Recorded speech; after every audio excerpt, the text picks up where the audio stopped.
November 11th, 1918. Right at about a year and a half, the United States has entered the war, taken care of business, and helped bring an end to this incredibly nasty war. An armistice is reached, an agreement to stop fighting by all sides. In this podcast, we're going to talk about what happens after the war. We will go into depth and talk about Wilson's plan. We will talk about what went on at the peace conference itself. We will talk about the terms of the Treaty of Versailles. And we'll talk about the U.S. response to this treaty. After listening to this podcast, students should be able to analyze the causes and effects of major conflicts. Really, we're focusing on the effects. And again, they should be able to determine and explain the historical context of key people and events. So, without further ado, in Paris, France, world leaders from 27 countries gathered for a peace conference. Woodrow Wilson, the President of the United States, was greeted as a hero. He was expected to help build a better post-war world. But there were a couple of key problems that needed to be dealt with. First, Europe had been devastated, absolutely destroyed. Farms and towns were destroyed. There were millions of people dead. And second, there was political and social turmoil throughout the region. Millions were homeless and hungry. Civil war raged in some countries. And new countries had to be built from the ground up from the ashes of the fallen empires. Well, Wilson came in again as a conquering hero, and he had a plan. His plan was called the 14 Points. Within this plan, he had some key points: adjustment of boundaries, rearranging some of the countries. He called for free trade, freedom of the seas. He wanted no more secret alliances. And the plan also called for the limitation of arms. This was to reduce militarism. And it called for a peaceful settlement of colonial disputes. Now, key in this plan was the idea of national self-determination. This is the idea that people should be able to decide how they should be governed, something that we fully support here in the United States. People should get to choose what kind of government they're going to live under. Now, Wilson's plan also called for something called a League of Nations. This League of Nations was supposed to preserve peace and prevent future wars. Wilson believed in the ability of governments to resolve their problems fairly. He wholeheartedly believed that governments could solve problems without going to war, and they could be fair about it.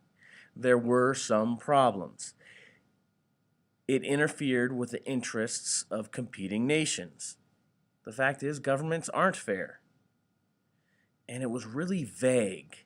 There were not specific guidelines for how to deal with any problems. It was a great idea, but there was nothing concrete about it.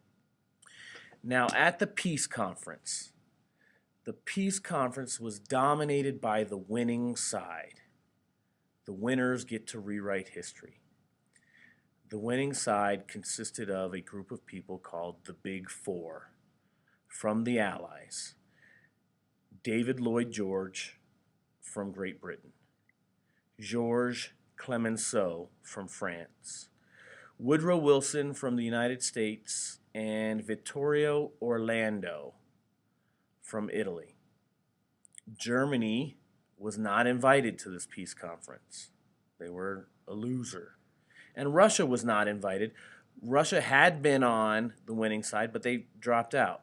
And at this point, Bolsheviks or communists were running Russia. There were disagreements between the Allies from the start. Wilson had an idea that he did not want to punish the losing nations. But that wouldn't cut it for the European allies. They wanted revenge. They wanted to make the losers pay. Lloyd George and Clemenceau demanded German reparations. Germany had to pay. Clemenceau from France wanted Germany broken into smaller countries. France and Germany had been fighting about every 20 years, and he wanted to take this opportunity to thoroughly destroy Germany. This was supposed to prevent German nationalism and aggression toward France. Another problem at this peace conference really was the fear of communism. Like we said, the Bolsheviks, the communists, were running Russia. And so, at this peace conference, France, Britain, and the United States all sent troops to Russia to support anti-Bolshevik forces. So, fighting continued in Russia as a result of this peace conference.